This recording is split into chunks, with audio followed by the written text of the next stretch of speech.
have you ever looked at the assembly generated by C++ for initializing arrays? And have you ever actually wondered where those values come from? Well, that's what I want to go over in this video. Say you've got a very simple int main function. You've got int a equals 0, int b equals 1, and int c, which is an array. This program looks quite straightforward, but I was looking at the generated assembly and I realized the values of a and b were set very simply, but the value for c was not set so simply. Let's see how it looks like in assembly. So I'm going to run the debugger on main, and I've already set it up so that if I press run, we're going to see the assembly alongside the C++ code. We've got our int main function here. We've paused at a equals 0. So we're trying to set a equal to 0, and we can clearly see assembly code that represents what this line is trying to do. We're setting the value 0 to some place in RBP, which presumably is where a is supposed to be.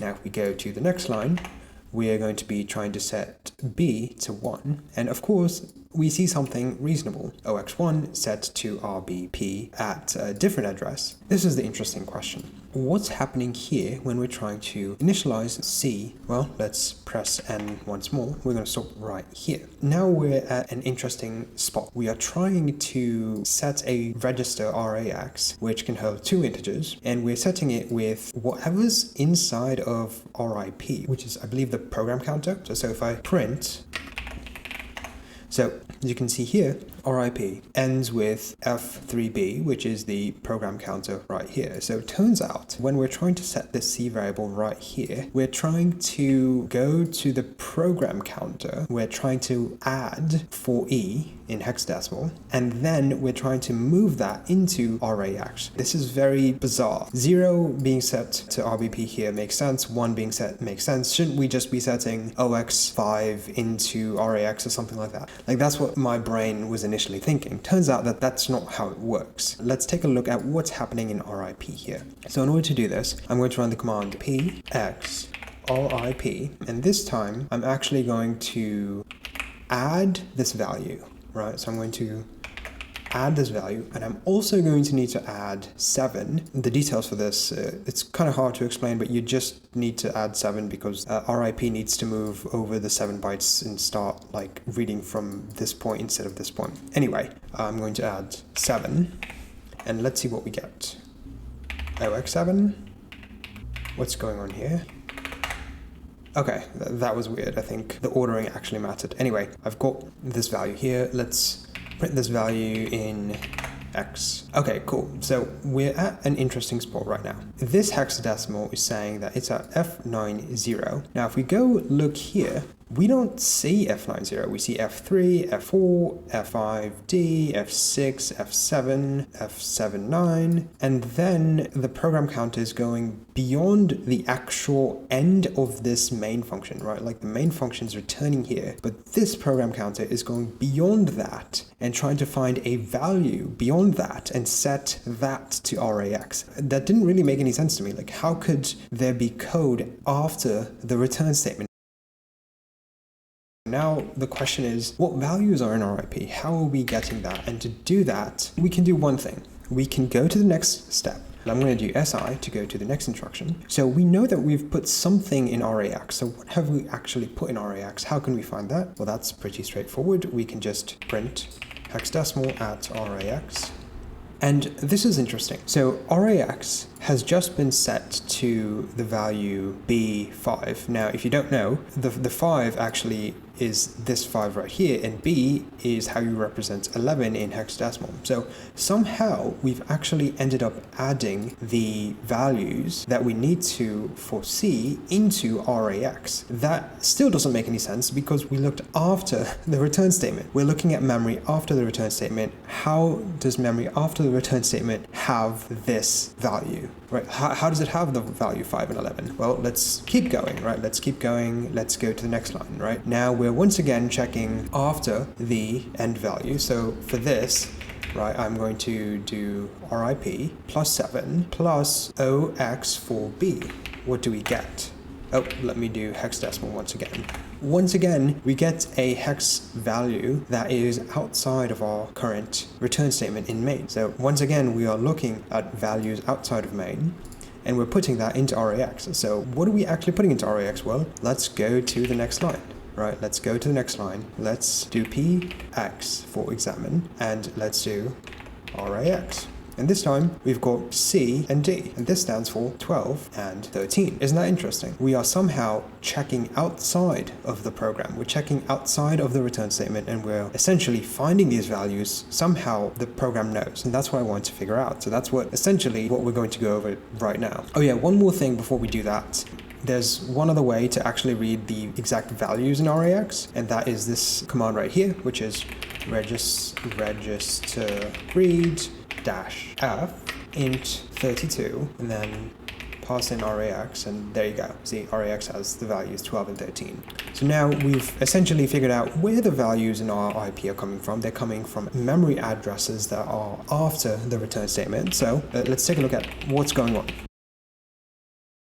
So in order to do this, we're going to want to run the objdump -d -s flag on the main executable. We're going to open up a new terminal, objdump -d -s on the main executable, and we're going to get some interesting data. So here you could see our current assembly. This is the assembly that we've essentially been going through. You can see here you've got the 0, you've got the 1 right here, and where's the data? Where's the data that we're looking for? And if I keep scrolling up, we're going to find it, and it's right here. Isn't this interesting? The section which is _text is essentially the assembly, and then we've got another section which comes after the assembly. So this is F60, F70, and then it goes all the way up to F90. That's where we get our actual content of the array. So the values of the array are stored in a different section that somehow the program knows about. You can see that clearly right here. You've got the 5, you've got the 11, the 12, the 13, and the 14. So you've got all these values stored here,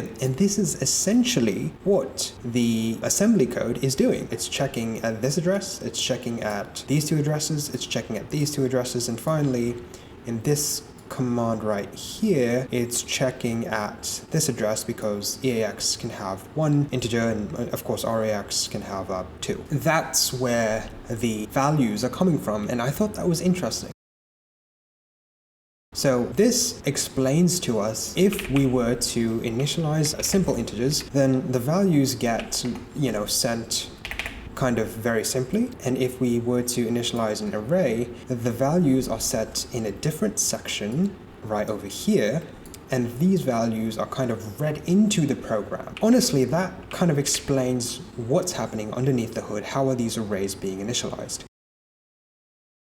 The first question that comes up is, who came up with these seemingly complex rules? When we have this assembly code, we're setting 0 to A, we're setting 1 to B. Why are we writing the code for the array in a separate section? Why aren't we just writing 5, 11, and then 12, and 13, and 14 one by one? Why aren't we doing that in the assembly? Why are we doing it this special way that, to me personally, doesn't really make any sense? Turns out that these rules were defined by hardware architects, the people who kind of design CPUs, operating system people, and compiler devs as well. Pretty much some of the smartest computer programmers on planet Earth decided that this is how it should be done. And these rules are essentially enforced by Clang and the OS loader, so we as programmers don't ever need to think about it. Personally, do you or I need to know what's happening in the assembly? In a general case, no. Did I need to do all this research and figure this out? No. I was just trying to learn about arrays, and I just was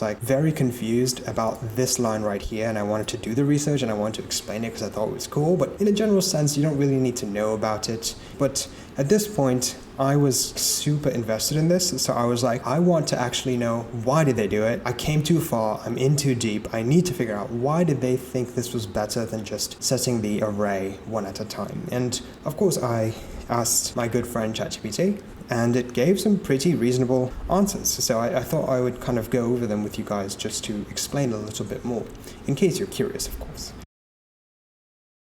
There's essentially 3 reasons as to why the smartest programmers on planet Earth came up with doing it this way: security, speed, and efficiency. The first reason is security. So if the CPU tries to write in the text const address, the OS will segfault because it is marked read only. Again, that is this part right here. The second reason, which this reason actually did make sense for me, was speed. So the data is stored physically right next to the code. So when the CPU loads the main function, it often grabs the constant data alongside it.